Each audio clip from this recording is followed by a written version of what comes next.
Hey, friendlies, how's up? Better late than never, am I right? Welcome to the 17th of March episode of the Beer, Blades, and Bushcraft livestream. Forgot to get a beer. Forgot to get a beer. Rats. Give me 1 second. This is professional, right?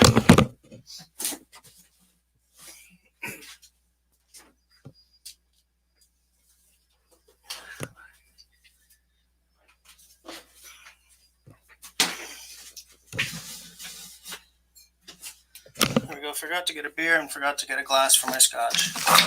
For my whiskey. Oh, well. Whatever. Also, check this out. But hey, we're just gonna hope for the best. You know what I'm saying? Hey, Tyler. So yeah, I forgot to get the beer, forgot to get a glass for my whiskey, and tonight I don't have scotch. What I have is the official whiskey of St. Patrick. Well, this is the Caskmates version, which in my opinion is better because this is it's a stout finished in craft beer barrels. I don't know where the hell you'd find enough craft beer barrels that match for the whole Jameson line. This is the stout edition. They also make an IPA edition, which is tastes a bit like piss, as IPA tends to, but that's okay. I still got a crap load of tools on this table from a StreamYard conversation I was having last night. Is everyone hearing me okay? What's going on? Just making sure so none of you guys are like, where are you? And funny, some of you guys are, where are you? But it's okay. It's going to be fine. Glass. You know what? What do you chase with? Do you chase with beer or do you chase with, hey, Jen, how's it going? K-Bone, how's it going? I'm so glad that you guys are actually here because I thought, man, I'm going to be late. Everyone's going to think that they missed the bus or I missed the boat. Sorry, guys. I just got a notification of the note that I put saying that I'm going to be late tonight. Wow, that didn't show up well on that camera at all. What if I drop my... There we go. Very top. That's me telling me that I'm going to be late tonight. Whatevs. So, first thing we're going to do to celebrate St. Patrick's Day, we're going to have a wave out of the Jameson. This is my first St. Patrick's in 17 years where I'm not standing in a pub right now, standing on stage, hoping that no one careens into my instruments. Before we get into bushcrafty stuff, I just got to show off an axe because, hey, it's a bushcraft channel. The vast majority of the instruments and mic stands and mics and stuff that my band has gotten busted over the years have happened over St. Patrick's. It's like people get stupider than usual on this night and this week. St. Patrick's in Montreal. I don't know about other cities like Boston or whatever. It turns into days and days of debauchery, and it's just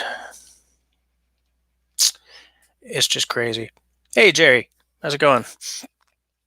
Oh, we got a good crew in here tonight, man.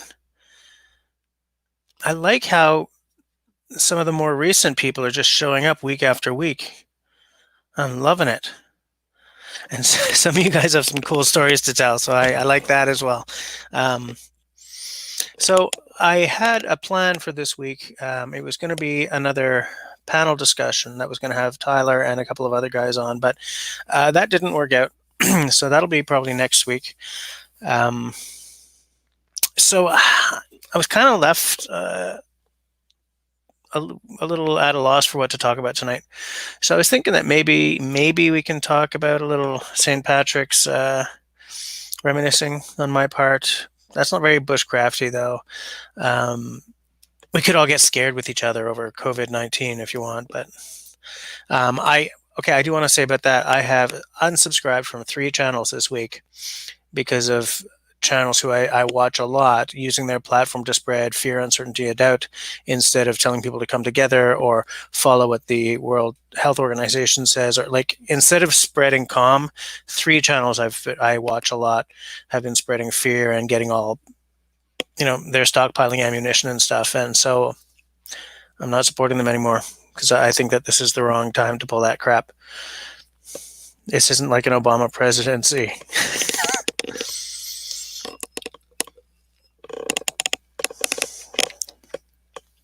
I don't find that Irish whiskey on the whole holds a candle to my favorite scotches, but Jameson is a good whiskey because it's like your baseline. That's if you start hanging out in Irish pubs, that's your baseline whiskey, and from there you sort of step up to whatever Talisker or Lagavulin or Lagavulin, depending on where you're from, and then you sort of move up into the single malt scotches. But this Caskmates is nice because it's got a more interesting taste because of the stout barrels that it's put into. So it's got a slight, not a Guinnessy taste, but just a little, tastes a little darker than the usual Jameson. I like it a lot. And compared to my bottles of scotch, it's dirt cheap. This was $36.50 in Canadian dollars. Okay, holy crap. Hold on, I have a message from the wife. This is not going to be the most professional. This isn't going to be the most professional live stream I've done in a long time. I came on late because my family schedule is all messed up because we're all stuck at home, and what can you do about that, right? you just roll with it. Was doing quality time. Camille and I were making green Rice Krispie squares before I came on. Ran upstairs, told the missus that they're ready. Here's a Rice Krispie square. I'm going downstairs. I got to get my ass online, essentially. I'm just looking to make sure I'm not ignoring anyone. I've said hi to everyone. I didn't say hi to Simon. Simon, I saw you, but I forgot to say hi. Tyler, I think, was the first guy on tonight, aside from me. Jerry, looking for a good hatchet for campsite use. Any suggestions? That's a good thing to talk about. Yes. Tyler says, let us avoid the COVID-19 panic. Let's enjoy the beer, blaze, and bushcraft. I agree. Jerry says we could talk about getting drunk and bushcrafting. I want to do a bush drinking episode. I feel the need to have Cole Cracker on that episode, though, and I don't think he would notice me if I asked him. Tyler says if he ever starts drinking, it'll be an Irish alcohol. Hey, Dr. Sharp is here. Yeah, Dr. Sharp, everything, Quebec has been very, very proactive, shall we say, on this crisis, and I'm glad for it, but it does mean that I had said to someone, maybe it was a Facebook post, that I would, because I haven't been doing any videos so far this year, except that the last one I did, which I was kind of obligated to do. And I was really hoping that like March, boom, I hit the ground hard. I start throwing videos out every week again. I've got some really great stuff planned, but that's not going to happen because I don't have access to any of the foresty land that I usually go to. So,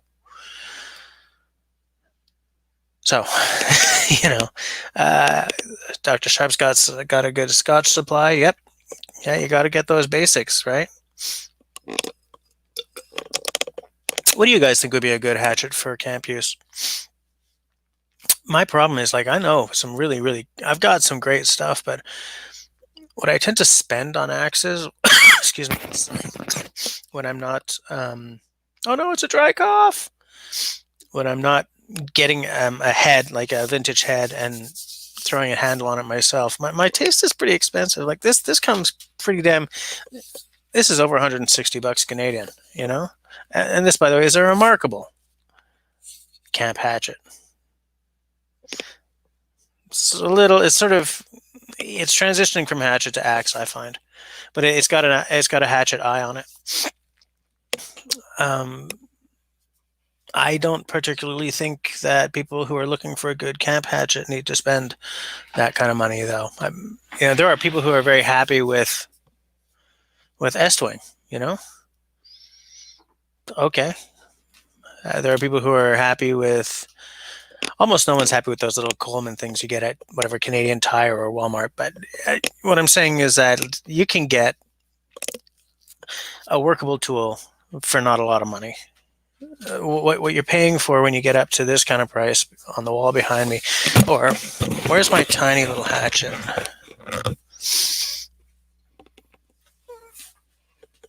This is my first good axe. I'm never going to tire of showing this off. This is the axe I want to be buried with. That's a terrible thing to say. I want to pass this down to Camille. But this was my first good axe, and this little Wetterling's 10-inch handle, okay? This is a compact. Okay, this is even smaller than hatchet. This is what they call a hand axe. The reason this was my first good axe is because it was under $100 when I bought it.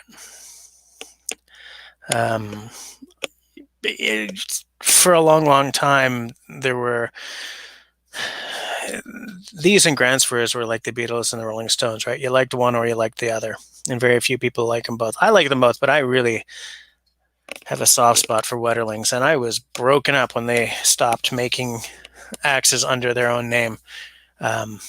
Well, apparently you can still get some at their factory, but for export, I mean, they're a Gransfors Brooks production house now. This is a brilliant axe for camp use. It is small enough that you can use this inside a tent, right? Like when you have something that's the size of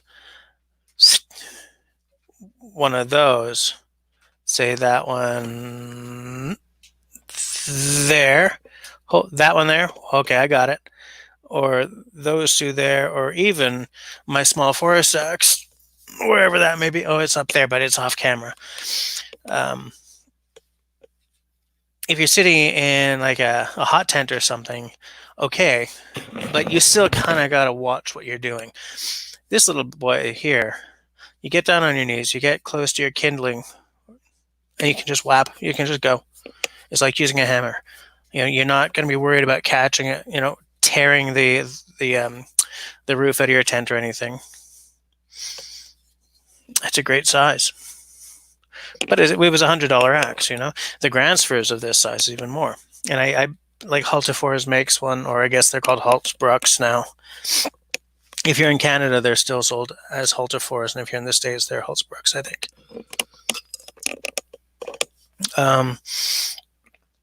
Hold on. I just want to make sure I'm not missing anyone out here. So that's sort of just part of what I was saying about if you're looking for a good axe. I think, was that Jerry who's looking for one? I don't remember who was asking. Who was asking? I'm looking for...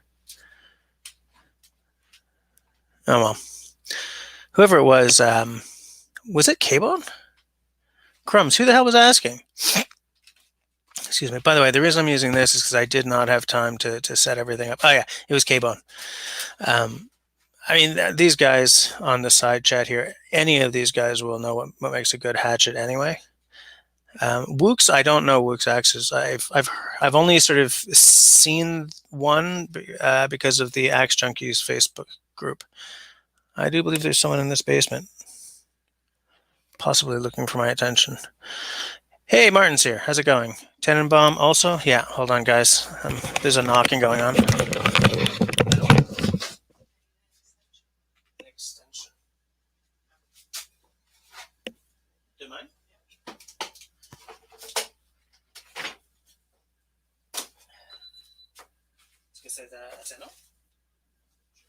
Parce que j'ai un gigantesque aussi. Hein? Okay. Sorry, guys, the missus needed something. So Tenenbaum's here, Martin's here. This is, man, I'm loving this group tonight. Dr. Sharp, when you say buried with, I assume you don't mean buried in your head. You assume rightly. I don't want to go under that way. I would like to die in my sleep next to a campfire and a well-used canoe in the woods. Tyler was also upset about Wetterlings. That's because you are a man of taste. Speaking of taste, I shall drink a bit more whiskey. For those of you who joined after I poured this, I was just saying that in honor of St. Patrick's Day, I'm having a Jameson. It's a good drink. Okay, I thought someone else was back in the basement. Yeah. So yeah, K-Bone, we could have that conversation all night. I'll just talk about Axis till the cows come home. Hey, Ace T7's here. How's it going? Hey, Paul Bakima's here. Yeah, it's the CDC. Don't sneeze while streaming. I know. Don't sneeze. For land's sakes, don't dry cough online on screen. But yeah, so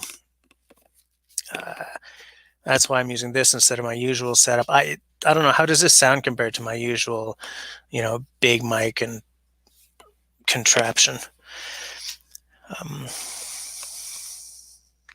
I'm thinking, K-Bone, I'm trying to think of something a little more affordable than this that's still a really good...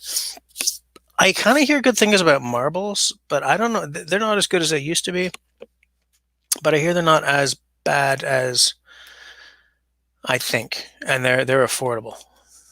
But I don't know. I don't know if they're... Chickadee and Honeybee is here. Nice. And you like the sound as well? Good. Good. I think I know which half of Chickadee and Honeybee that is. I'm not going to be pounding back with whiskey all night. That was just sort of a good starter. I have a double stout café, El Jefe, by Microbrasserie Le Naufrageur. I've had a Naufrageur on screen before. So it's a double coffee stout. The entire write-up is in French, so you guys... Bière de Révolution. Revolution beer. Marvelous stout with strong accents of espresso coming from the Brûlerie du Quai.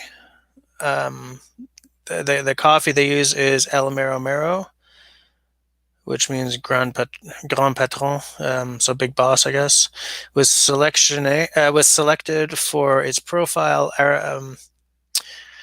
its aromatic profile, balanced of chocolate, caramel, and spices. That is the worst translation I've ever done. Oh, it's a stout fort. It's a strong stout. Crumbs, it's 7%. That's okay. 7%, 500 mils. Vive la Revolution. I'm going to open that baby up as soon as I find my open up that baby device, which is right here. I just noticed which t-shirt I'm wearing. That is very apropos. Hey, where's Serge tonight? Nick is half awake. We're here to get you that watch time. Thanks.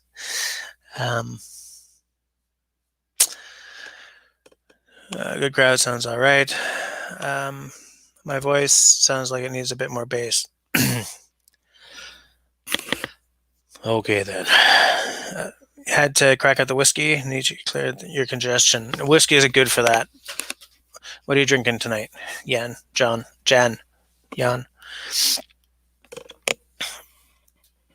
Where's Serge, man? If Serge isn't here and I pour, this is going to be perfect. We need him here so that I can, make half the glass head again.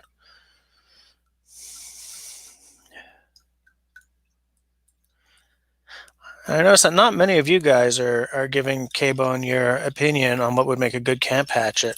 I mean, my tastes are dangerous, right? I'll have everyone spending $200 on an axe. It's a sickness.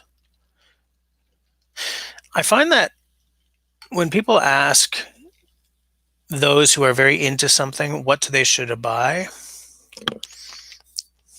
it's a terrible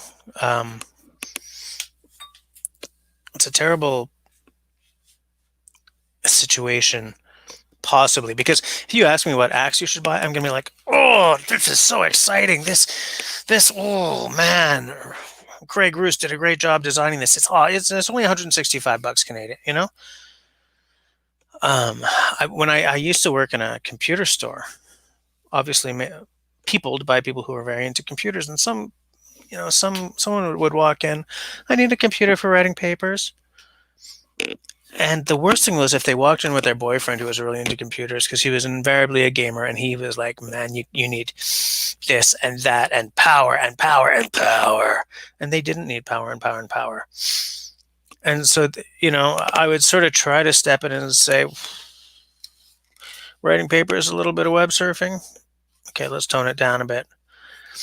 But it's the same if you walk onto the Axe Junkies website, Facebook group, and you say, I'm looking for a really nice, a nicely made axe. This guy will be spending $250 on like a Liam Hoffman or something, because that's what guys like me like. Because for us, axes aren't just a tool; it's an interest. For me, they're a passion. Okay, they're a passion. Most of you guys know this is my favorite tool. The axe is to me my favorite tool. It's probably the oldest tool, and I see magic in these lines. Yeah, this is not just a tool. I see magic in these lines. It excites me that this rough ass head here is rough because you can see the pounding of the hammer. Yeah, it's a power hammer, but this is still a handmade axe. There's still a guy there moving it, okay? And each pound left a mark. That is the record of a power hammer pound right there, being held by someone. Gets it out, moves it in, puts it back in. The guys who do this for 30 years get a real rhythm going. And you can see that because no two of these heads are exactly the same. See, this has this little tiny bump right there. It's not perfectly straight. It kind of comes down. I've seen another one of these that's perfectly straight across the top. The fact that no two of these are alike, to me, that's worth more money, not less. I like the fact that Wetterlings and Gransfors and Halts and all of them stopped grinding, the cheeks and everything flat. I like it. I feel, I love this thing. And I'm willing to spend $100 on this small axe. I would be willing, if this wasn't gifted to me, I would be willing to spend $169.99 on this. I would. That one right there. Is that one right? This one right here above me. That these days comes in real close to 200. It's over $200. It was over $200 when I bought it. No problem, because I'm into them. I love them. I love them. A nice new axe comes into my house, and I get a little twist. It gives me the fizz, as they used to say on Top Gear. Let's try this beer now.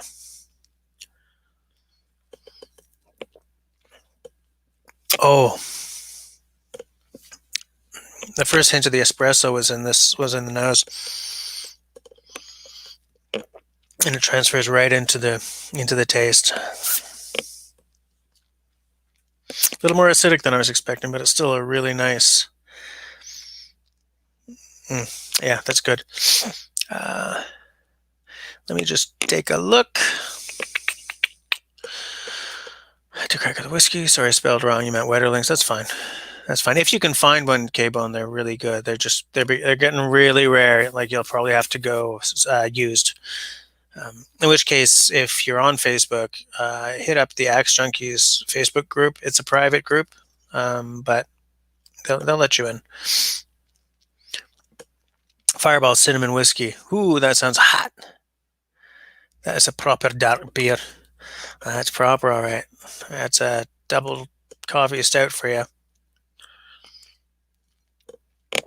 Jan has no idea where to start looking for a nice camp axe. You're in the States, Jan, right? Jan? Sorry, in Cégep. That's in Quebec. Cégep is college. It's between high school and university. I went to graphic design school, and I had a teacher from the Netherlands named Jan Funekata. And so ever since then, every time I see Jan, even though it's clearly 98% of the time it's Jan. I always see Jan. So I know I buggered your name last time, and it'll probably happen again. But at least I'm aware of it, and I'm correcting myself. There are a lot of places to look for a nice axe down there in the States. Like even more than here. If you're in Canada, I just automatically say go to bushcraftcanada.com or go to the Canadian Outdoor Equipment Company. Because they're both very well stocked. They both carry very nice stuff. Third choice for a good axe up here or down in the States, to be honest with you, is leevalley.com. They're Canadian, but they have a Canadian site, a full-on US site, and then an international site. They sell some very nice stuff. They sell the Hultafors, I think, or Husqvarna, which are very similar to these, but a little more affordable. Like, clocking in closer to $80 than 100 kind of thing. But like, would you be looking for? Excuse me, I'm trying not to burp into the mic because I've been drinking beer. Would you be looking for something axe sized or something more hatchet sized? Hold on, I'll get down my small forest axe because why not? Oh, there's last week's beer. You know what? Hold on. This is turning into a full-on axe conversation tonight, guys. What's up with that? He said, like he wouldn't love talking about axes for the rest of his life.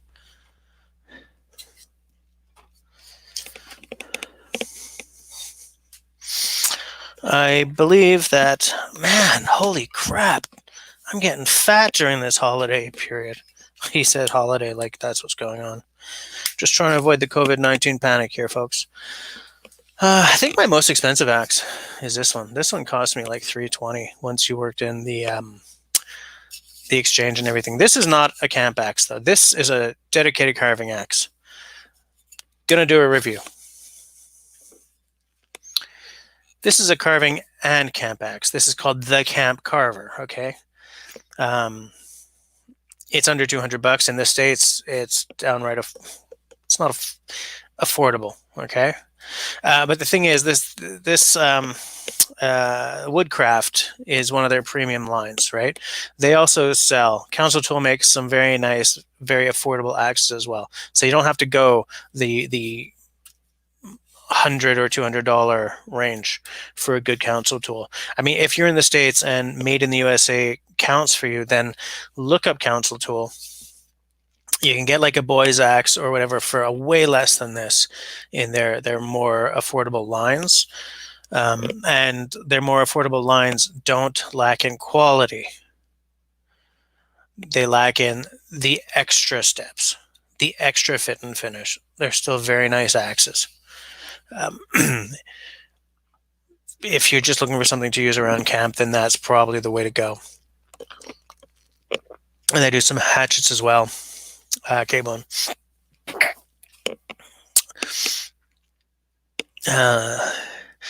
Chickadee and Honeybee says K-Bone, in all honesty, Council Tools Hudson Bay axes are cheap. Yeah, they make very nice. Oh yeah, and in fact, okay, K-Bone, talk to Chickadee because they bought one of the affordable Hudson's Bays from Council Tool. I don't yet own a Hudson's Bay axe, which for someone living in Canada is probably a Hudson's Bay axe is probably a cultural imperative up here, but the Hudson's Bay that I want is the Collins Legitimus, the original. It's very different from all the Hudson's Bays being made these days. The Hudson's Bays you'll find these days are very, very influenced by the Norland Hudson's Bay. And let me see. If you look from the top at the Collins Legitimus Hudson's Bay, which I dearly want to have, it's kind of like that, okay? It's really, really thin. It's very narrow, very sporty, very fast. And it's got like a little notch here, like on a Montreal pattern. Oops. Let me just put this back on because, I'm drinking the beers, so I don't want to be having these naked blades. Whereas modern day Hudson's Bays, when you look down at them, they're a lot more like this. They're a lot more wedgy, a lot thicker. Okay. And where the original Hudson's Bay has a divot there, they don't tend to. Um, I have held a council tool Hudson's Bay once, and I think it's a fine bloody axe. I don't think you'd go wrong with that at all. The only reason I want the Collins Legitimus is because I'm an axe geek. It's not because you're getting a whole lot extra.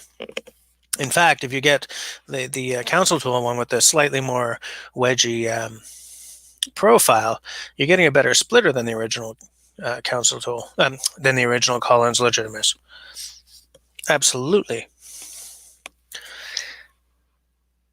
I'm just double checking that it was actually the Legitimus line that did that first Hudson's Bay. I'm pretty sure it was Legitimus.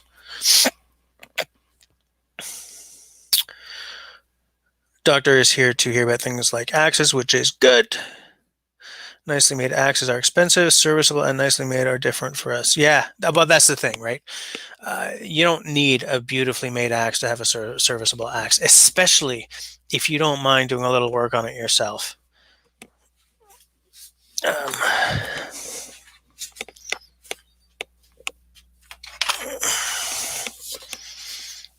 Hold on here, guys.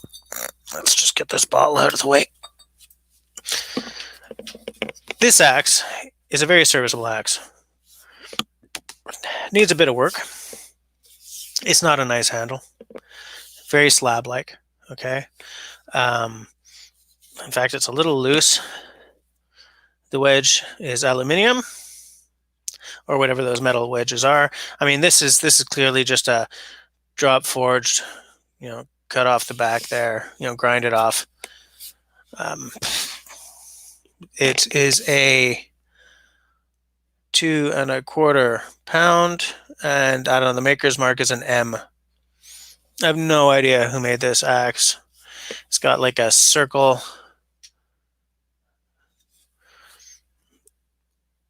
with an M. I don't know a damn thing about this axe, but I do know that it's good steel. I have sharpened the edge, but I haven't really profiled the edge.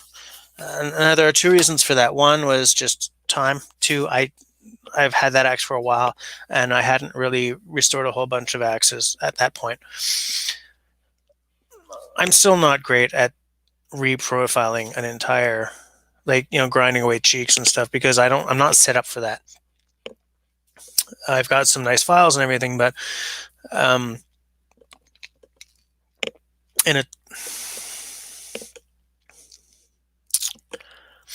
I would like to do that with one of the axe restoring geniuses that I know before I do it myself. I can pull an axe together from parts. I can sharpen one up. I can shine it up good, but I'm not comfortable really reprofiling an edge. Most people are not. We're not all vintage axe works. Hold on, I'm just making sure that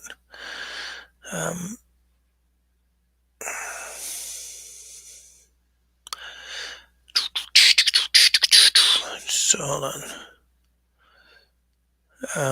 hold on, I'm just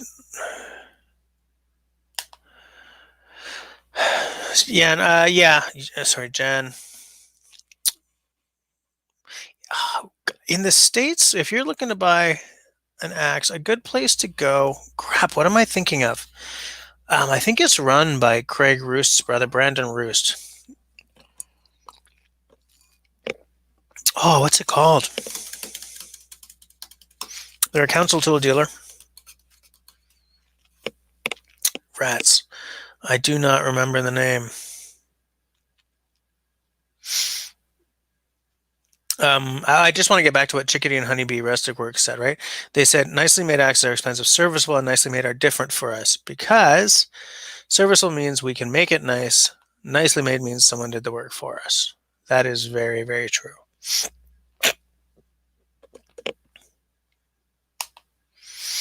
And they are also saying to Jen that she may, that she, crap. I'm just making sure I'm not skipping anyone here. Jen, they're agreeing with me that Council Tool is a good way to go. He's telling me to buy a damn Hudson's Bay. Hey, Simone's back. Nice. BHC Nate. Do I know anything about bison axes? No, I don't. Do you have a URL? Because I'll check them out. Absolutely. Does anyone else know about bison axes? Simo, have you come across bison in your online travels or your physical travels? Paul became a man. It's been a long time since you've been on in my guest list here. I'm glad to see you, hear you. I'm glad you're here. I've been thinking about you a lot lately.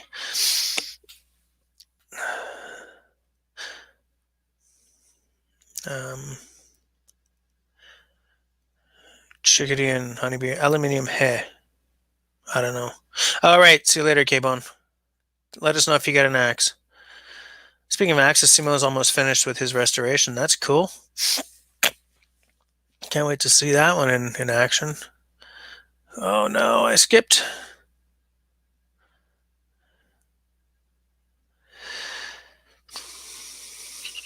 Chickadee is looking up bison now. Whiskey River Trading. Thank you, Simo. Yes. Jan, I was trying to think of Whiskey River. I don't know if they have a whole lot that's really, really budget minded, but their service is really good and they've got a really nice selection of council tools.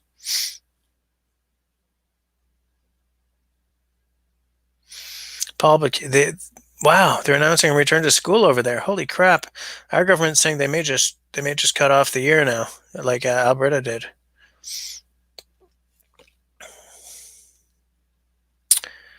Bison 1879. Oh, they're a German. Yes. Are you a fan of the Bison axes? Yeah, Paul. It looks like you've been busy. Just going by the Facebook updates.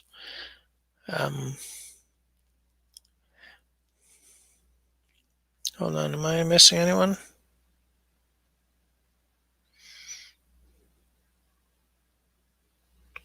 Yeah, I do have a nice Dreadnought file. It's very nice. I like it. I still, man, I don't want to use it on steel. I'm afraid to use it on steel. And it's not because I think it's going to shatter. It's because it's a beautiful old file. And whenever you do metal on metal, over time you're wearing away the metal you don't want to wear away, as well as the metal you do want to wear away. And I kind of want to have it for a good long time. So that's why I'm sort of thinking of keeping it to softer things. Kansas is closed K to 12 for the rest of the year as well. Yeah, Quebec may go that way after the province of Alberta did. If they do, I do not know what I'm going to do. It's been a really cabin fevery few days so far. So are we going to keep talking axes or are we going to move on to something else? What do you guys think? Votes? What do you guys think? Because I got a bunch of axes here and I can talk them till the cows come home. Won't say that right now. This one belongs to my daughter. She isn't allowed to use it yet. But, you know, it's funny because when I ended up with two of these, Simon, who has two small forest axes, suggested that we trade this for one of his. And I should have done that because the small forest axe is a much better size for an 8-year-old. I don't know why I didn't do that. This is a Wetterlings as well. This is a newer Wetterlings. It's got the circular touch mark instead of the original one, which is fine. I was really thrown by it when they moved to that touch mark.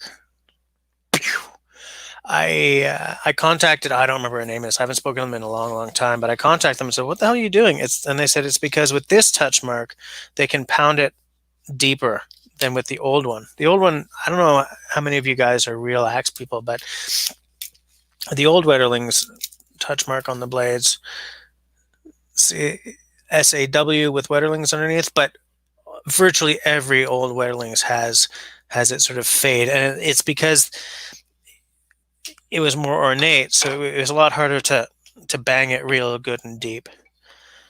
So they finally just stopped using that one and moved to a simple circle, circle of words. Circle of Words. That's a good band name. You guys will note that I'm recovering each of these as I finish talking about it, because I don't think you should have an uncovered blade near alcohol while you're still using the blades. When I'm in the bush, as soon as the beer comes out, the blades go into their sheaths. This Kaltoff, this Kaltoff is beautiful. It's got 2 touch marks, as Gränsfors tend to, right? That one there says Sweden. And here's the Julia's logo. Kaltoff with that sort of squiggly, almost rising sun thing underneath. This is a very nice axe. Once you get it to Canada, it's really bloody expensive, but it's a nice axe. Very handy, but this you would not use in a camp situation. This is a straight up carving axe. As is this one. Paul, yes. I saw that. You can still buy Wetterlings, branded Wetterlings axes at their location. I still miss them because I'm not flying to Sweden on the regular, you know. There we go. This one is also a dedicated carving axe. This one would be terrible at camp chores for several reasons. First of all, it's just like the handiness of it is all wrong for kindling and stuff. Second is that it is, can I do this? Asymmetrically ground. This is a right-handed. It's essentially a hewing axe. It's a small, weirdly shaped hewing axe, right? It's ground like this, almost flat on this side for getting in there, making flat sides, for getting a nice surface after you've gone at it, kind of thing. To give you more control when you're trying to carve straight up to a line for a kuksa or something. It's terrible for kindling. You won't get the kind of performance that you want out of a camp axe from this. So you'd be throwing near on $300 at nothing. Don't buy one of these if you're just looking for a camp axe. It's called the Swedish Carving Axe. It's by Gränsfors Brooks, and this one has the hand-carved handle, which apparently is an upcharge. I myself don't care. It is just, this is the model that Lee Valley sells.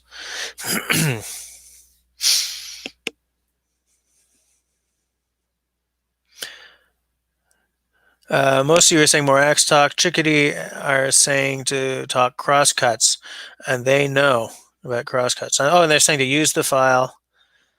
They can send others. I love those too.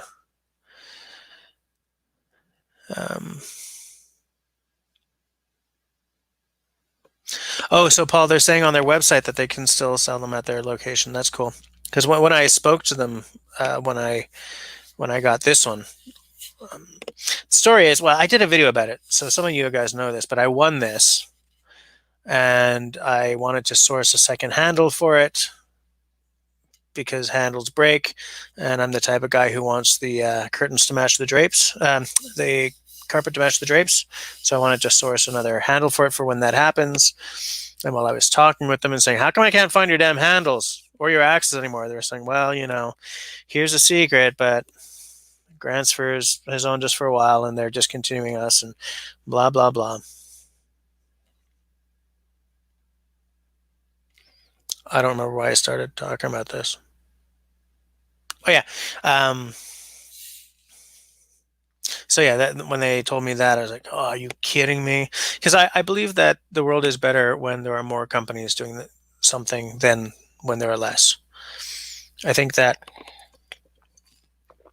what Grantsfors and what Wetterlings brought to the table looked the same if you never looked closer than about a meter. But when you get up tight with these, you see some very, very different design philosophies in action. They look the bloody same. They look like this one's just a larger version of this, but they're not. As soon as you start looking at them that way, some substantial differences become very, very clear. And I think that the world needs those two philosophies. Now, the thing is, guys like Hultafors sort of follow the Wetterlings design. So it's not an utter disaster, but I still, man, I miss seeing Wetterlings out there in the stores and stuff.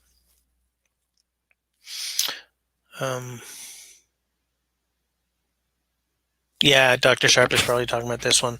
Yeah, that's got a very good strike mark on it. The Kaltov has a nice deep one as well. I mean, she's really trying to make her name, right? She's trying to. She wants us to see her axes as something real special, and she's onto something, man. She really is. I respect that. Look at that. You know, on something this size, that vertical grain orientation is not that important, but I still like seeing it there. I still like the fact that, I mean, if you look at how the grain actually follows, like she's choosing her wood carefully, right? There's no run out, even though there's a lot of curvature there, because obviously this was a branch. That's the kind of thing that not everyone can afford to think about. These guys sure as hell can't. Grantsfors, no way they can afford to put that much thought in, because they're just pounding out so many, axes in a day. Now, Jan is asking, what is a good size for a camp hatchet?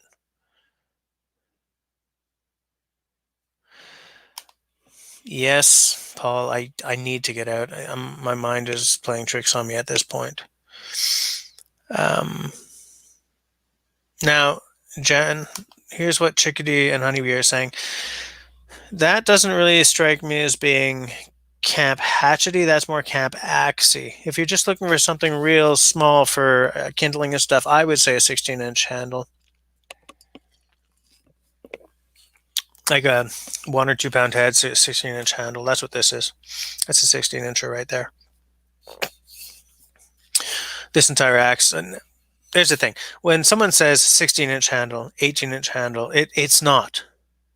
That measurement is more a class, a size class, than an actual specific length, because this one's just over 15 inches long, but the handle that they took out of the handles bin was 16 inches.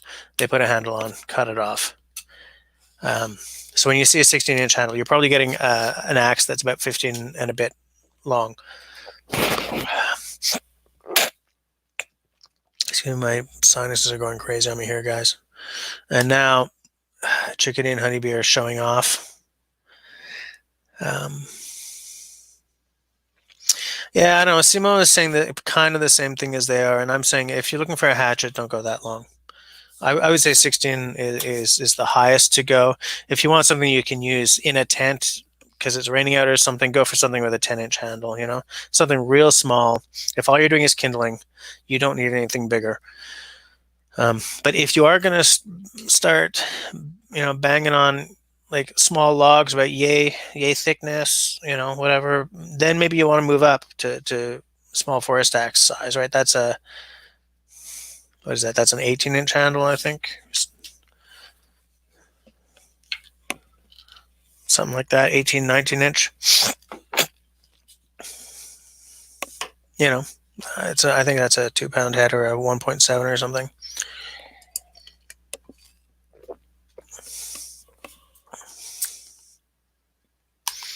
Yes, that would work, Jan. That right there would work. Absolutely. If you're really gunning for a hatchet, then I think that's a good size. Because the thing with this little 10-incher is there's a real trade-off when you go that low. There really is. First of all, the shorter your handle is, the less safe your axe is. Something like this, I will virtually never use standing up. I will always kneel down to use this. Whereas this, I can use standing up. The reason I would not use this standing is because it's all about when you swing down, if you miss your chopping block, if you're kneeling down with something this long, you're going to bury the head in the ground rather than your leg. And at the end of the day, that is the thing that should be topmost in your mind when you're looking for an axe, right? So when you're going hatchet size, this, yeah, you damn straight I'm going to use it sitting, kneeling down or something. When you get to this, even kneeling down, you better be damn careful.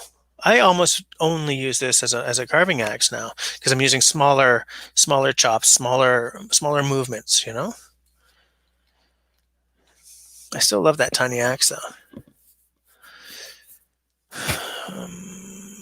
So I sometimes clear brush. Oops. Sometimes clear brush near my house and need a small axe to clear out the tree. Oh, the roots. Well, what I use for that is more like a mattock or something. Right, or if you can get like a Pulaski, right, where it's an axe on one side and on the other side it's more like a hoe or an adze. And if you're getting down and prying on roots, you flip it around and use the hoe side. Or you get something like a Gerber, just a cheap ass $50 to $80 axe that you don't mind chipping the crap out of the bit, because none of these axes are going near the ground. None of them. I missed what I was chopping with this one once, and it went into the ground and knocked a chunk out of the bit. It took me a long time to sharpen past that. Because as soon as you're getting down near roots, you're damaging your bit. So don't spend big. Definitely don't spend big. If you're going to go to the council tool, go the route that Chickadee said. Get their affordable one, $65. Get a good file, and just get friendly with your sharpening out divots in the edge of your blade. It's not that bad. It's just I don't want to be removing metal from these really expensive axes. I do have a Fiskars or a Gerber. I mean, they're the same company. One of those two that I use for grubbing. Grubbing is what you're talking about when you're getting down to the roots and you're digging around roots and chopping down there. My grubbing axe is a Fiskars, I think. Or it's a Gerber branded Fiskars. It doesn't matter. It's one of those hollow handled plasticky guys. Oh yeah, Simone says then you need a Fiskars for that task. Yeah, definitely get a different axe for that. Because the one you're going to use for grubbing is the axe you aren't going to care about. It's best if you get something you don't even like. And yes, this is the truth.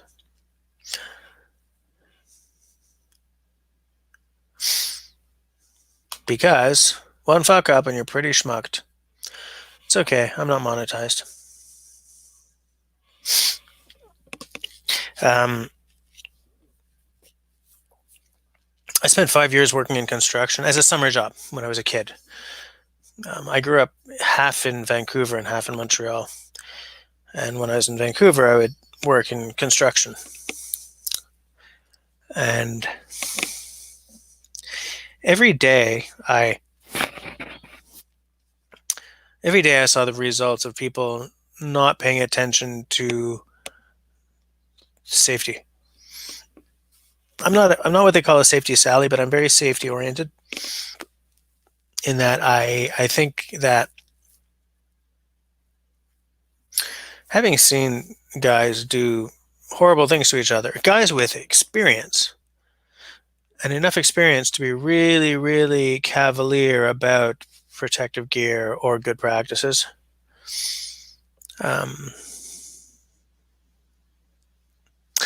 I have a lot of respect for. I have a scar here, right there, from a piece of dried maple that I was chopping with my small forest axe, and I was doing it by the book. By the book, okay? I was on my knees, good chopping block, aiming the right spot. Bing, a piece of it just shot straight back, hit me here so hard I saw stars.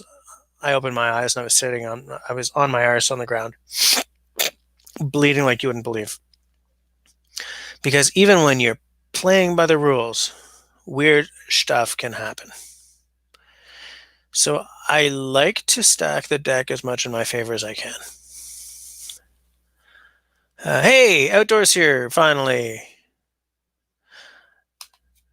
Jen, keep that crappy axe. Absolutely. Keep that for what you're talking about and get a nicer axe for whatever else you're doing. Outdoor Daubers here. Outdoor Daubers here. Finally got his kids in bed, I see. Outdoor, what we're talking about is axes, because we all seem to love axes.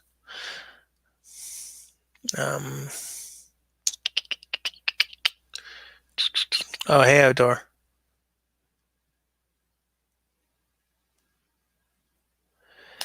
And Jen, again, what Chickadee is saying, I mean, the thing is, Chickadee and Honeybee are both makers, so one of them knows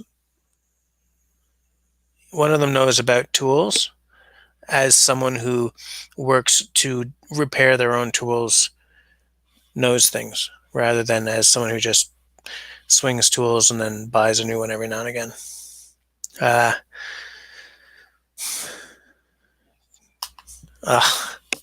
Someone's gone the St. Patrick's route. I'll tell you something there, bye. This is not Guinness, but I am doing stout for the occasion. I mean, I'll do a stout at the drop of an excuse. I did the whole sort of tasting notes thing before you even got on. I was, you missed all the notes of lavender and, calendula. But it's okay. You were late. I mean, what can we do about it?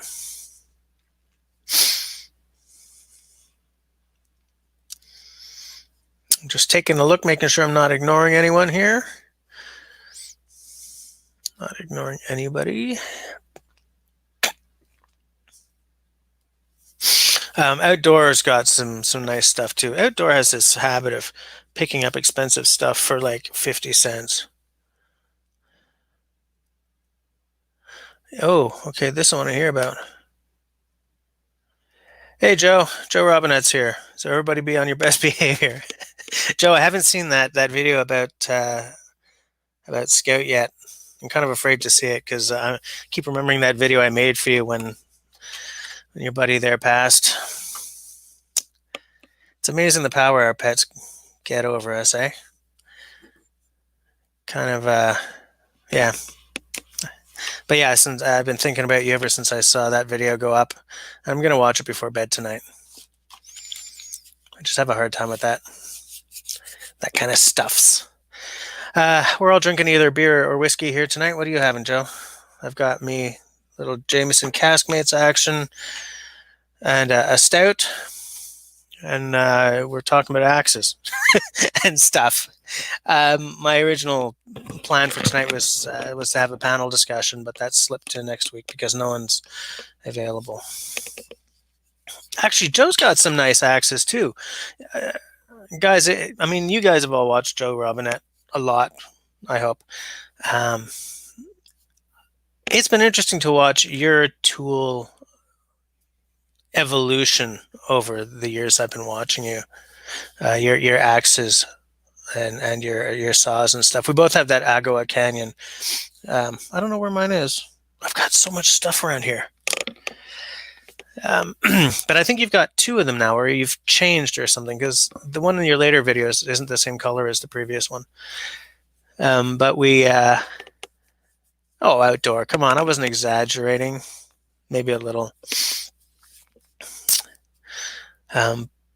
Where was I? Yeah, but Joe, your tool evolution has been really interesting to watch. You have at least one knife by Turley, don't you? I only know Turley because I used to be on Bushcraft USA all the time, and that's where I discovered guys like Turley and the Adventure Sworn. the beauty of the adventure sworn and all that. I didn't get any of them because at that point I was really cash strapped. But you've got 2 of them? I didn't know that. The nice thing about those Turleys, it's not a knife that I foresee myself getting, but I respect the Turley knives because they're such a unique look. Like obviously this guy's done some thinking when he came up with his blade shapes. Um, for those of you who don't know what I'm talking about, I think he's got a website. Maybe I'll try to. Or Simon, do you know? Have you ever been to his Turley? Oh, is it Turley Knives? What the hell's that website? I haven't been there in years. But yeah, like a real unique blade shape. And for me, I like a unique blade shape. And that's why I like stuff like this, right? That's why I like the Nesmik so much. That's why I like even the Kephart. I like a blade shape that's real unique. Oh, okay. Simon doesn't even know. Simon, we found something you don't know.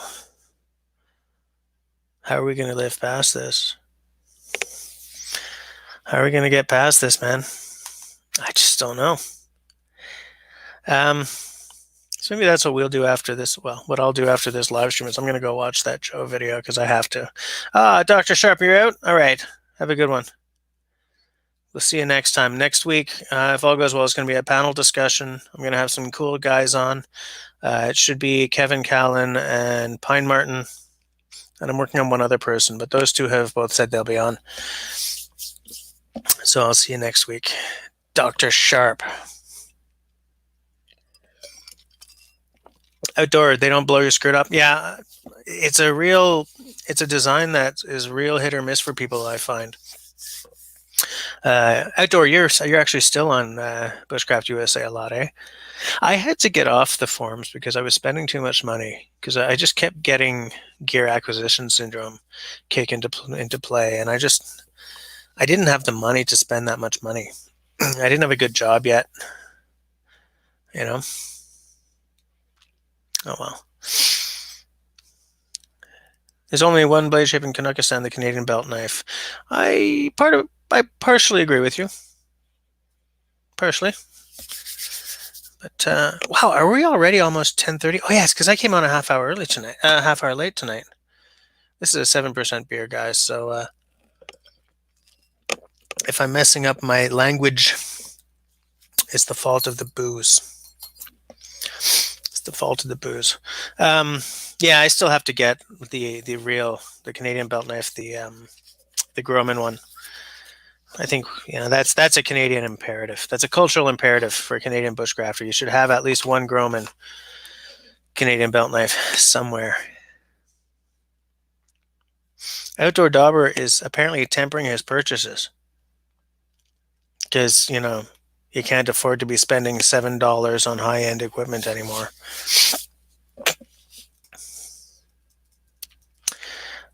Speaking of purchases. What do you mean I'm going to start to speak French? And I was speaking French earlier, but I was off the Get the R. Murphy. I know. I like the R. Murphy as well. But the reason why I want to get the Groman is just for the authenticity. I might end up with the R. Murphy as well.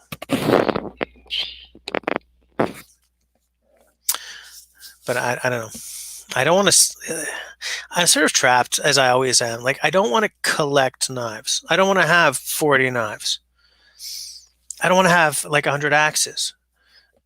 But there are specific knives and axes I want. Even if it takes 20 years to get one of them, and the R. Murphy is a nice knife to use, I think, just judging by yours. But the Groman one is like, it's the iconic one.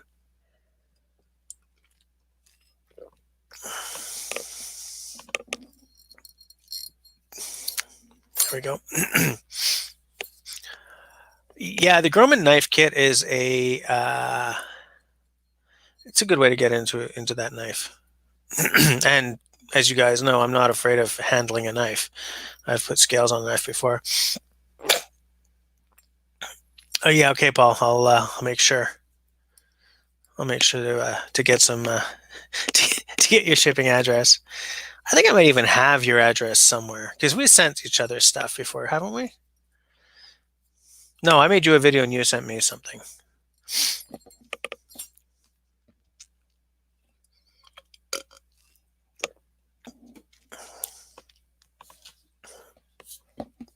Just let me sort of try to get some of these axes out of the way because I'm starting to feel a little crowded here.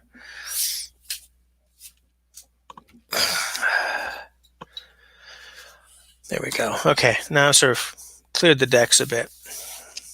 Always better. Didn't come here for the abuse. I'm not abusing. It's not abuse. As you say here, qui t'aime bien, châtie bien. That means, you know, if those who like you bug you. I don't know how the hell to translate that. It's friendly ribbing, is what I'm saying. Groman is to Canada what Budweiser is to America. What a disgusting way of putting that. Yeah, Paul, if I ever get out there again, we should definitely meet up. The thing is, when I go to BC now, I go to the Okanagan, right? I'm not going to Vancouver anymore because my dad sold his place about 10 years ago and moved to Penticton. You know, whereas I used to go to Vancouver all the time. Now I don't really have a place to stay there. It's okay outdoor. I won't be speaking any French tonight. So I don't actually go to Vancouver itself anymore. I have a sister in Victoria who used to live in Vancouver, and my brother who used to live in Vancouver now lives in, is it Edmonton? Wherever the helicopter base is. Simon will probably know. I think it's Edmonton.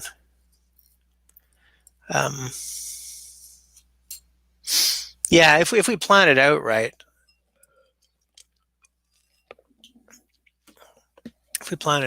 I have got great memories of like Golden Ears and of Manning Park.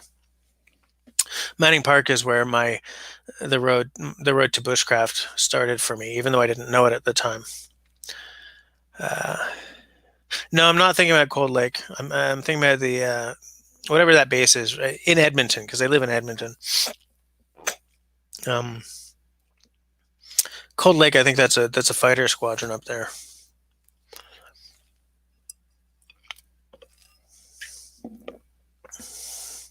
I think this beer is a little too high octane. You know, it's a 7%, and so like the alcohol is just slightly overpowering the taste. You know, just a little bit, but I'm still going to finish it. Actually, for my bush drinking episode, my bush drinking panel discussion, I should have Cole Cracker, Joe. I was going to say Scrambled Dough, but he's not a big drinker. I would like to have him on for a bush cooking episode. There's a lot of episodes that I kind of want to be a bigger channel before I attempt getting guys on. But I want to do like a bushcraft cooking panel discussion. I want to do a bush drinking panel discussion. I'm definitely going to be doing one on canoe skills.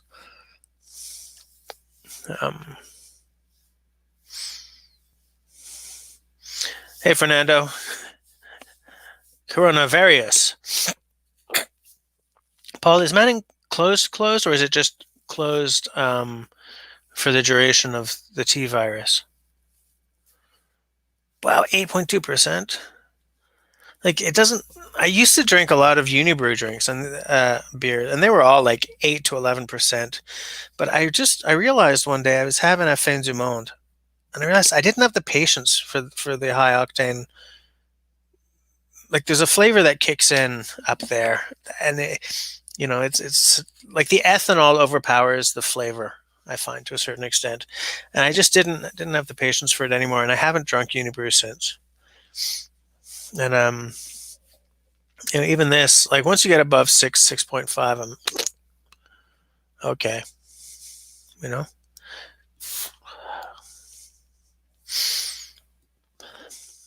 So yeah, Paul, is Manning close? Because I know Manning Park has had trouble in the past because there's nothing around Manning Park. That's the problem. So they've had some trouble getting people camping there and stuff. and I think that it had actually closed at one point and then reopened. And I'm wondering if it closed again. Man, if Manning Park ever closes, I'm going to win the lottery so I can buy it and just move there. Build my ass a cabin.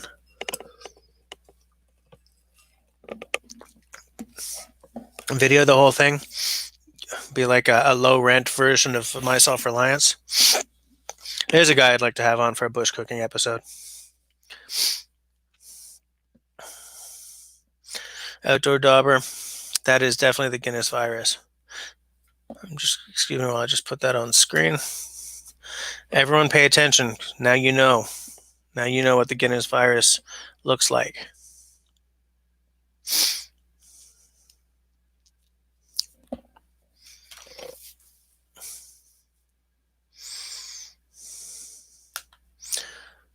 I'm going to say that I think Fernando is from Brazil. Okay, I checked out Brazil. I actually have a friend in Brazil. I think she's in Rio. She moved down there to be near the music. She's a music student. She's a great Hammond organ player, man. Vanessa, man, she's a real jazzer. And she has this thing for Brazilian music. And so she moved down there. She works, she teaches music.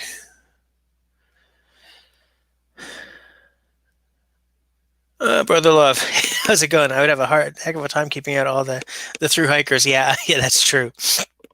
But if I owned Manning Park, I kind of wouldn't care. I would just wave them on through. Want a cowboy coffee on your way? Because I would be so happy just sitting there in that kind of scenery all the time. Because here's the thing, I'm not good at living in a city. I don't like all these damn straight edges and 90-degree angles. I don't do well. My head doesn't do well in the city. That's why if I don't get to the forest every now and again, I just start to go stir crazy. Along with the canoe episode, yeah. I need to check out the Meat Rock threads on BC USA for some examples of outdoor cooking. I know.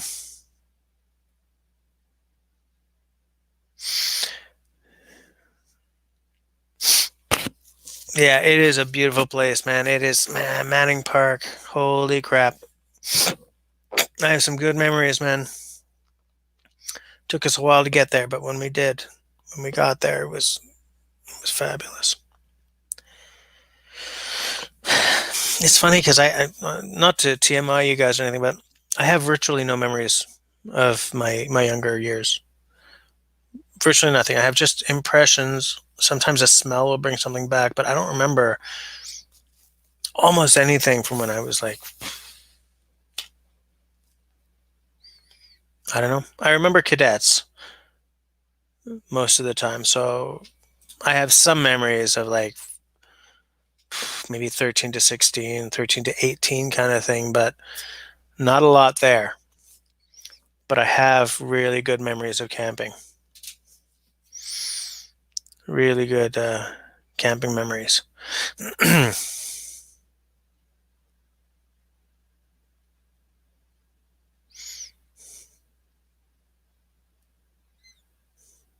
Jen needs to drink some water.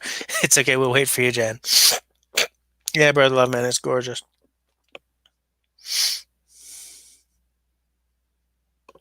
Now, don't forget the leprechaun. Don't forget the leprechaun.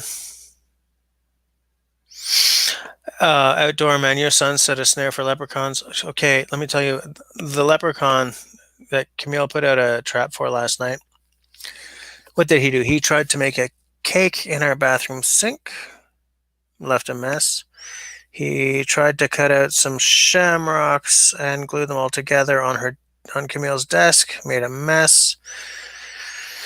Oh, he stuffed under Camille's bed with Kleenex, made a mess.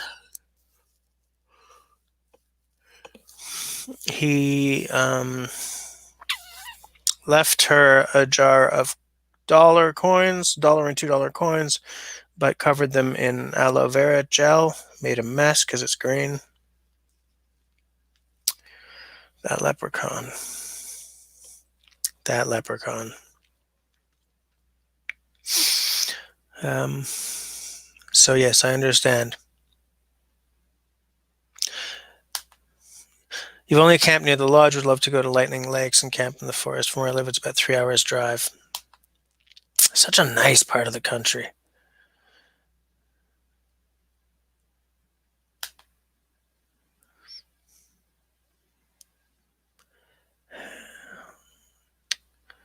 Hold on. I missed, everything jumped, so I'm just trying to catch up, guys. Sorry.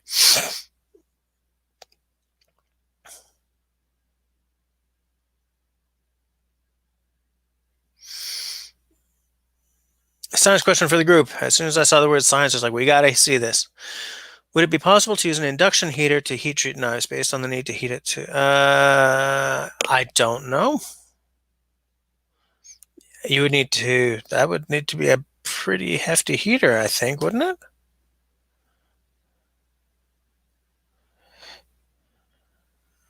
Hold on. Brother Love, that's an interesting question. He needs a toozy. What the hell's a toozy?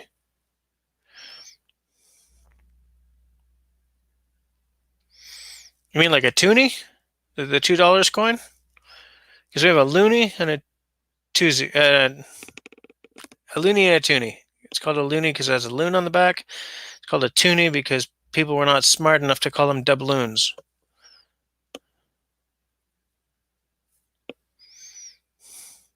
I just want to get back to this brother love question because that sounds like it would take forever. I don't know enough about it to really answer that truthfully. It seems to me that that would take a long time. Someone here is going to tell me I'm wrong, and I will own that. But I don't know. What do you guys think? An induction heater. Like, what would you use? What is the induction heater that you would use for that? Do they make anything? Oh, you want the one with the bear on it. So you want the special edition tuning as well. Great. Oh, Tyler says, probably possible, but not very convenient. So am I right that there's, like, I don't know, it seems... I'm trying to make sure that I'm not bringing a bunch of uninformed crap to the conversation, you know? But I've never heard of it being done. That's why I'm saying, an induction heater for a heat treat. What? But technically, you could use your oven for a heat treat.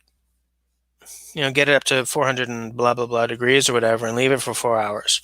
So I'm not willing to go to the mattresses, not the mattresses, the mats to defend what I just said, you know? All right, Paul, Bikini, I mean, see you later. Yes, I hope that the entire country shuts down so we can all go camping.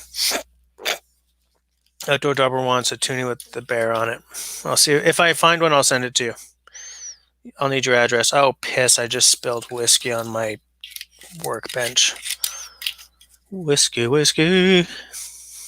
I didn't yawn. Did I yawn? Can't have been me. Probably was. Hold on.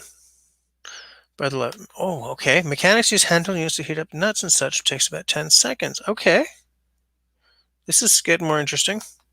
Tyler, it is possible that your piece of metal has to be in the induction coils from what I've seen on YouTube.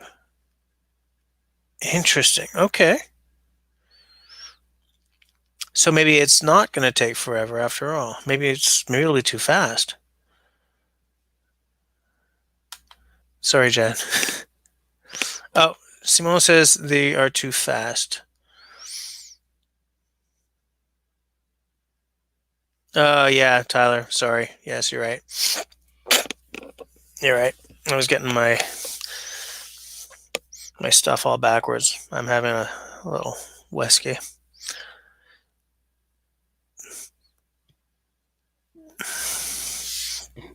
Simone is late to the party.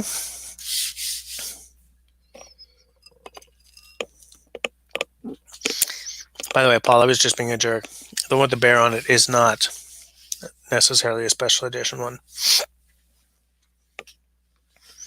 I was just being a great big jerk. We got another 20 minutes to be on here, folks. Anyone got anything?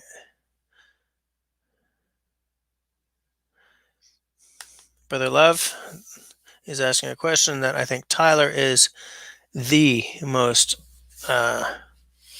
qualified to answer here.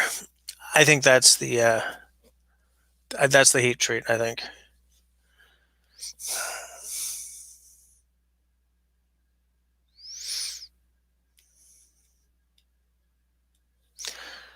Because I know that quenching is when you drop it in the oil or the water.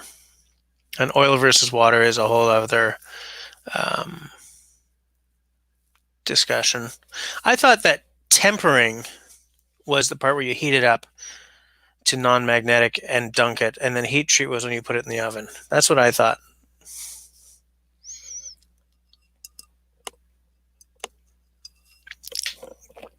But I'm not a smith, so I'm probably wrong. Yeah, Jen, this conversation kind of. But I mean, my original plan for tonight was toast. So, and because it's been very cabin fevery around here, I really couldn't wait to get on here tonight. Especially because I'm not able to get out and make my actual videos. These live streams are where I stay connected to you guys, you know, and where I get my channel jam going, I guess.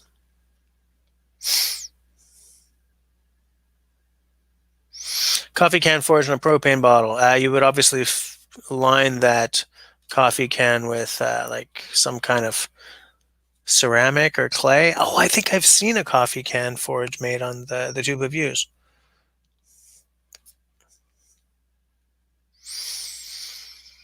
Hey, Dennis, how's it going?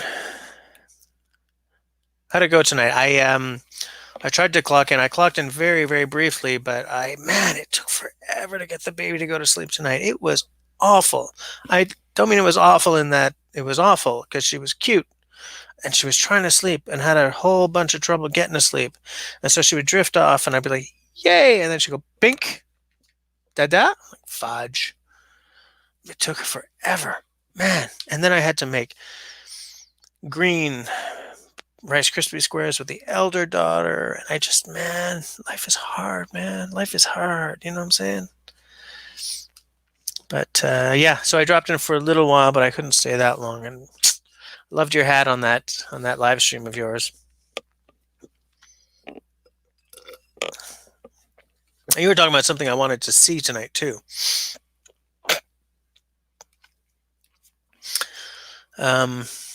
I just want to say one thing about this. You just shut up. You just shut up and die. And then we get back to the regularly scheduled discussion.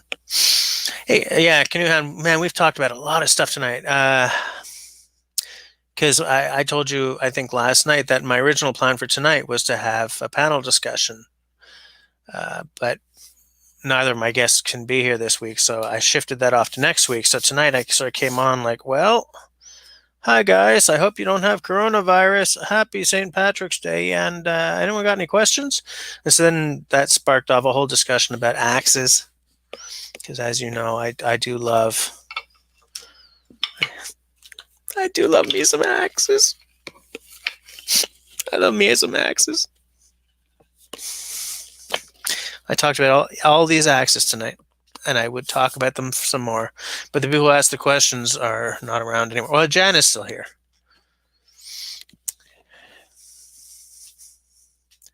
I think that everyone has something that they have multiples of. And it's funny that I've got all these axes because I'm collector averse. Like, I don't want 10 of anything. I'm owned by my belongings. Enough, thank you.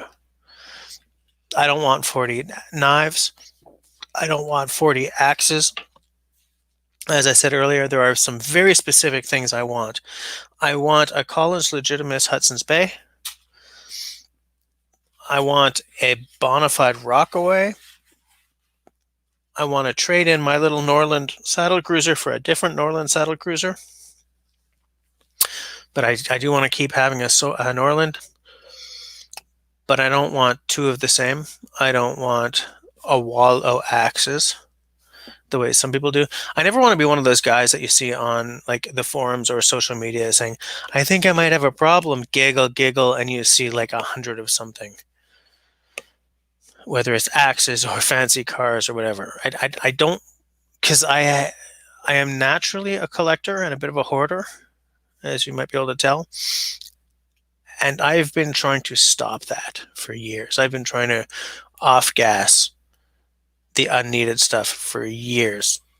And every now and again I get a win, man. I go crazy one night. I get rid of a lot of stuff, but so when I see people who are like, "Oh, the wife thinks I have a problem," giggle, giggle, and here's their knife drawer with 300 knives, I just, man, that's not me.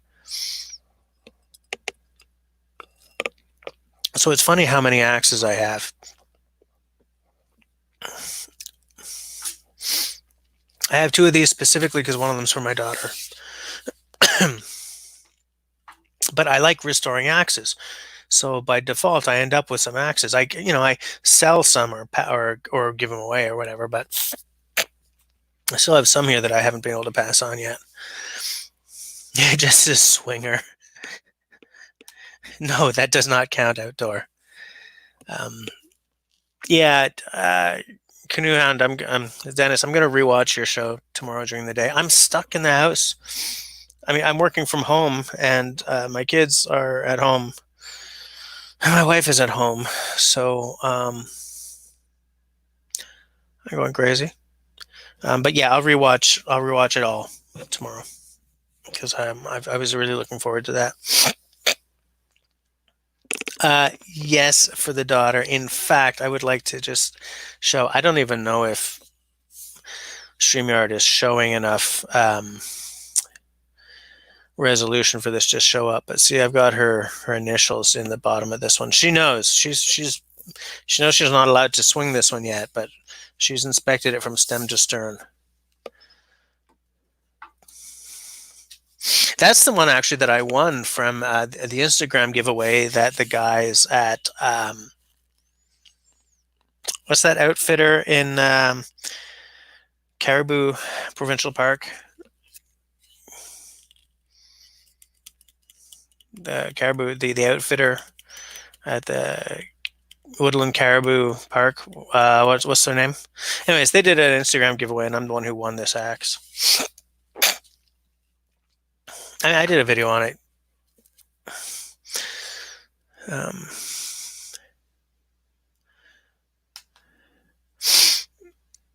For vintage American steel, would like to try a Swedish axe as well. I have some vintage American steel. I'm very comfortable rehandling an axe or restoring an axe. But here's the thing: when someone comes on to Axe Junkies or BC USA saying, "I want to get my first axe," and some fool says, "Roll your own," I'm like,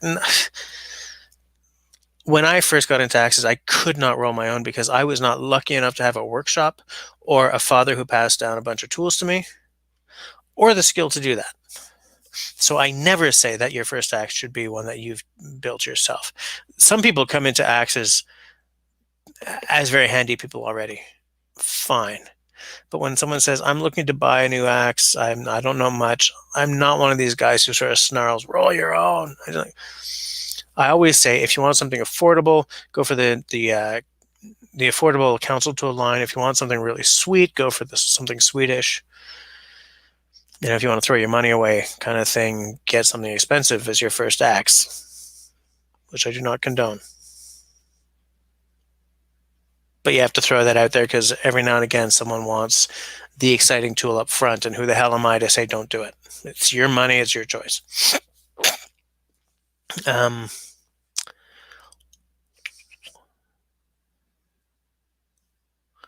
Hold on. I almost took to roasting Simon Forget for not using a tool. One would use their tool collection. If not, you're probably lying to yourself about why you have them. I'm not going to say anything about that. Tyler, brother love is about to send you a note. All right, Dennis. See you soon.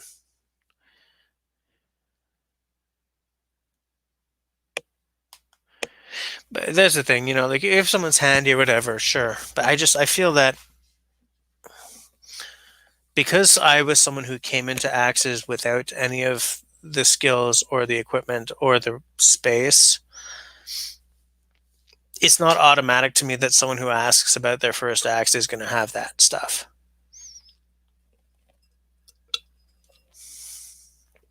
Oh man, I'm glad I bought this whiskey. Because everything was shutting down, we bought 2 of these.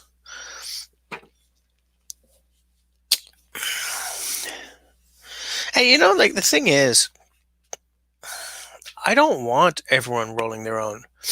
Because the more people are buying up the vintage axe heads, the more expensive they are for me to buy. And there are some vintage axe heads I want. You know what I'm saying? And we're already way past the point where you could get a good head for $5. There was a little double entendre there, but we're just going to go right past it. We're at the point now. I went to the flea market in La Chute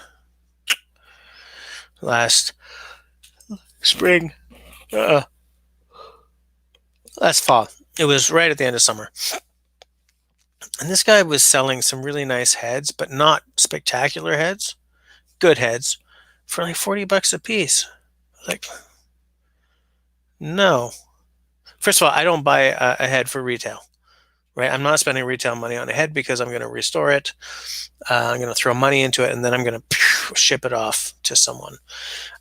So I'm not spending retail, which is why I go to flea markets rather than antique stores. So this guy was selling, and he had some crap for a lot of money too. He had some like old school hewing axes, like pockmarked, obviously 200 years old, for like $175 each. And I was saying, man, yeah, but they're old. And I'm saying, I don't care. The thing is, this is the kind of thing, if you ever listen to I'm going to start again. Okay? I'm just going to start again. Rewind. Take 2. Maybe mamu. If you listen to the Legitimist podcast, these are guys who know axes. They know the market. They know the product. They know what you should be spending. They know what you can be spending. And they know what you'll be spending if you buy one that's restored rather than one that's just a beat to hell head. And one thing that none of these guys will spend money on is age. Because it doesn't matter. It doesn't matter.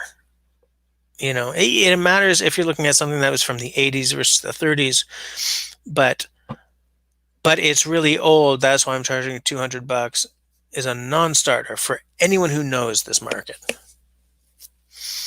I don't want a 200-year-old head because some idiot was probably trying to sell it for $300, and I'm going to swing it into wood no matter what. Even if it's got a black raven engraving on this side, I'm swinging it into wood. So I don't want to spend $80 on a head that I'm going to put a handle on and either sell or swing into wood. I'm not going to do it. Unless I'm looking for a Canada pattern hewing axe in good condition. I know I'm going to spend money on that. That's one of the 3 big patterns for hewing axes. Like there's the Pennsylvania pattern, there's the Canada pattern, and then there's the 3rd pattern that I don't remember the name of. I have a Pennsylvania. I'm passively looking for a Canada pattern. Canada pattern is the one that's got sort of the scallops out of it. So when you look along the bit, it's got that sort of shape to it. Pennsylvania is the one that I've shown off a couple of times. I don't remember what the name of the other pattern is, though. Sorry, guys. Hold on. Where are we? I just want to make sure I'm not leaving anyone out. Hey, Hawaii Volcano Squad's here. How's it going? Getting ahead of... I knew someone was going to pick up on that. Sorry. What I would like to buy is I'd like to get some heads with phantom bevels on them, or with bevels. Phantom or otherwise. I'd prefer the real bevels, but I'll take Phantom if I have to. All right, see you, Jan. Everyone say bye to Jan. Yeah, I would spend good money on a Walters double bit. Absolutely. Dennis is back.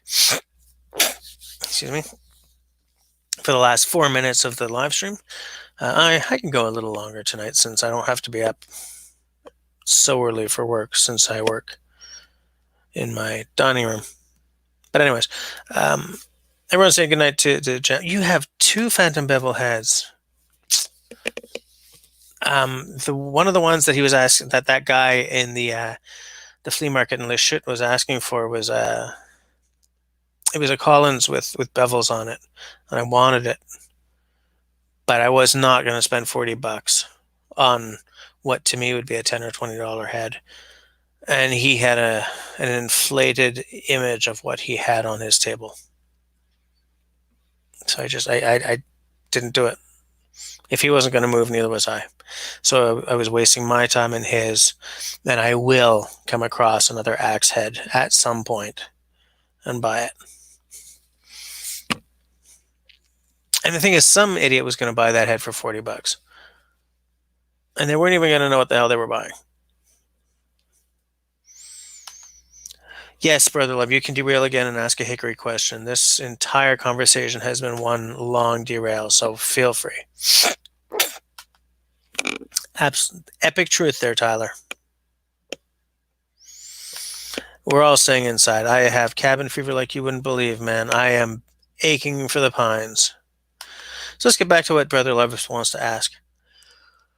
Oh, wait a minute. Oh, nice. The double oval Craftsman. Yeah, that's nice. American Axe and Tool Company. They bought everyone. American Axe and Tool Company bought everyone. You know, Collinsville had a different name, and they renamed the town for the Collins Axe Company. Regarding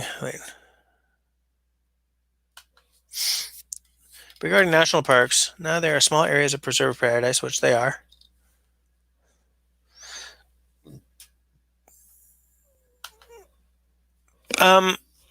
I don't know if they were beauty surrounded by desolation. The national parks, when they came into being, there was a conservation aspect to them. But I don't think that they were necessarily surrounded by desolation. I think they were just chunks of...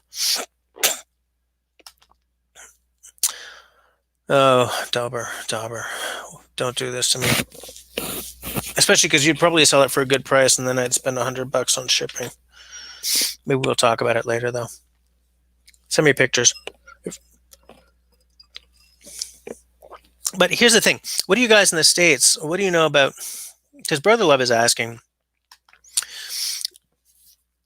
were they that way when they became a park in the first place, beauty surrounded by desolation?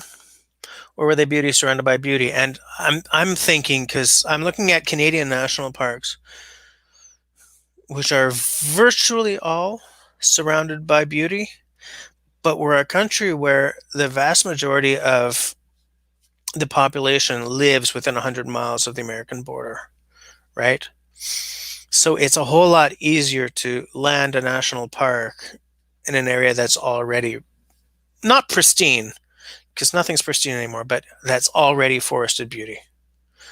You know, whereas in the States, the nice thing about being in the States is if you get lost somewhere, if you just keep walking in any direction, you will eventually hit a settlement. In Canada, if you get lost somewhere and you don't walk in the right direction, you are toast. You're dead. They'll find your desiccated remains somewhere 100 years from now. Okay, it's 11 o'clock. Should I go for another 15 minutes? Vote now. If not, I'm going upstairs to do dishes and make formula.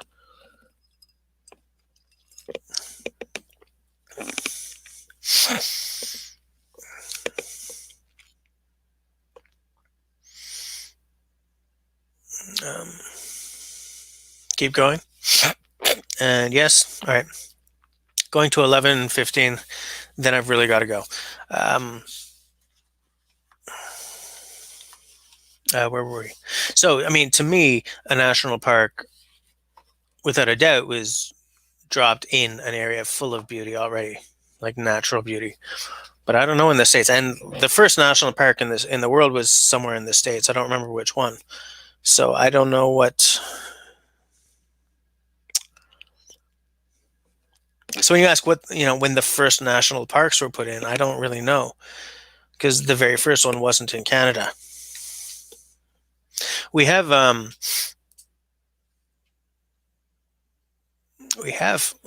there's an interesting, and Brother Love is adding on to that question. But I don't know. What do you guys think about that question? What is that? What was that first U.S. national park?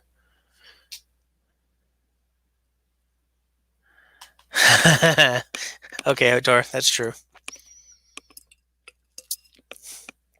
But as Canadians who accidentally walk across that border have discovered, you will end up, well, I guess I'd rather be sitting in a detention center than be found as a desiccated corpse a century from now. So, fair enough. Um, yeah, but that's different. I mean, like if you don't die of starvation or something, like I don't remember. I once saw a statistic that in most of the states, not like maybe not in Hawaii, I don't know, but like not in Alaska. Uh, in Alaska, you're essentially Canada. Okay, so you can run into major problems very fast. But I saw a statistic about if you get lost in the woods somewhere, and if you decided to just go in most of the states, I don't remember what it was, but the distance between, like, unless you're really unlucky and like here's a town or some sort of settlement, and you sort of walk between them or something. I don't remember how many was the average miles, but it's the kind of getting lost in the states is not automatically terrifying the way it can be up here.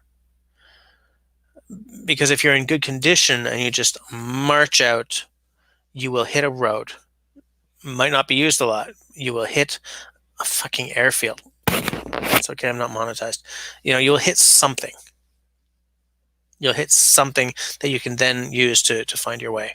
Um, up here, if you hit something, it may be something that's only used once a year. Like if you're too far north, and you'd freeze to death before you even get anywhere. Yellowstone, yeah, okay, perfect. So,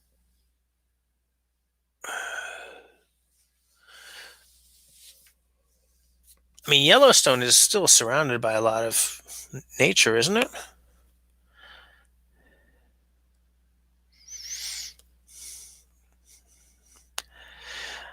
I'd like to see Yellowstone at some point, actually. I would love to see Yellowstone. There's a reason that was turned into a park, that's for damn sure. Here's what I want to see. I'd like to see Yellowstone.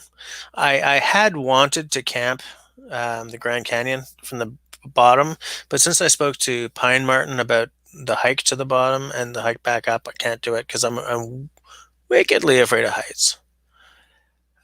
Yeah, sorry, outdoor. I knew it. Um, okay, yeah, but again, that's yeah. You flip a canoe and you could get into serious troubles very fast. The thing is, Brother Love, when the national park system was first coming into existence, I think I did some reading into this, and it was a long time ago, and I've been drinking booze all night. I think, and if I'm wrong, somebody correct me, that people saw what was happening and wanted to preserve some of the best places as quickly as possible, as early as possible. You know, um,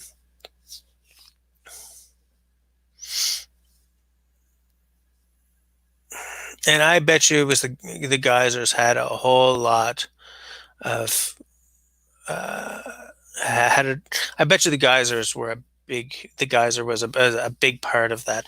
I'm just losing control of my voice and mouth right now. Sorry, guys, because of the drink.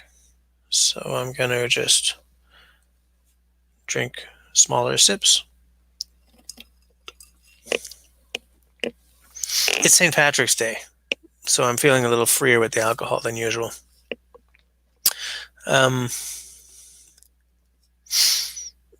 Hawaii Volcano Squad is keeping us up to date on was it the top 10, did you say? Ways to die in the woods. Um, but anyways, no matter what it was that started the national parks, I'm glad that got started. I'm glad that we picked it up in Canada as well. I'm glad, I mean, even the UK has got national parks. It really, it went somewhere. Um, since then, we've got some national marine areas now as well. The States has a whole lot of weird little categories like national monuments and stuff. I don't really know what the difference is all the time, but it they all seem to be similar in that there's a conservation aspect there. Um,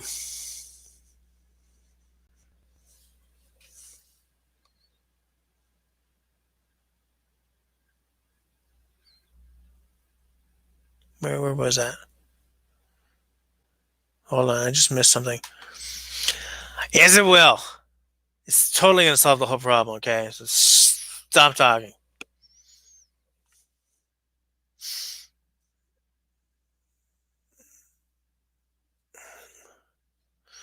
Do do do do do do. Hawaii Volcano Squad is still keeping us up to date with those top 10 ways to die in the woods. Um, I was going to say something of vital importance, but I don't bloody remember what it was.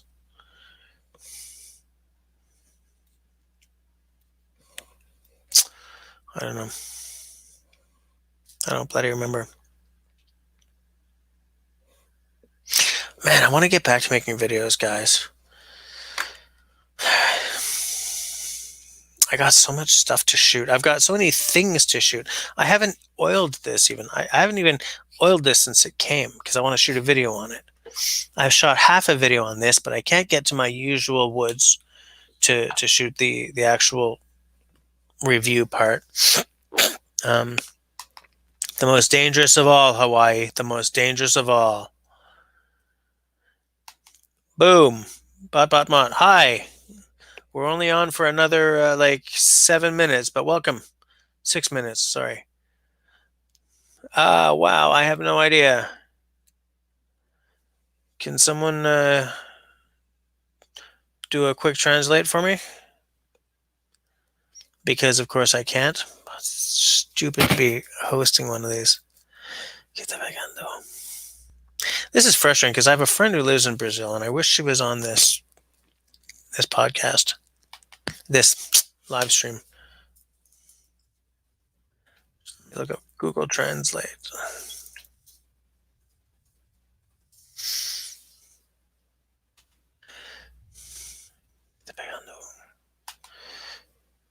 Boom. Just let me. Pegando.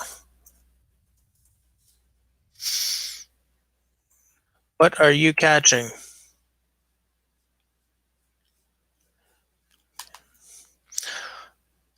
What's going on? Of course, Tyler would know that. Bot Mott, we're just talking about axes and national parks. And oh man, what are we talking about? It's been such a weird conversation tonight. We've only got 5 minutes left, guys. Oh, my sinuses are killing me. It's been such a bizarre conversation that I don't even know what to tell Bot Mott about what we've been talking about. Like there was a long axe conversation. We haven't spoken about canoes tonight.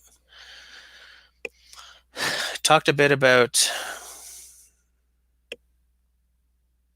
I want to be shooting videos again, guys. I really do. Talked about booze.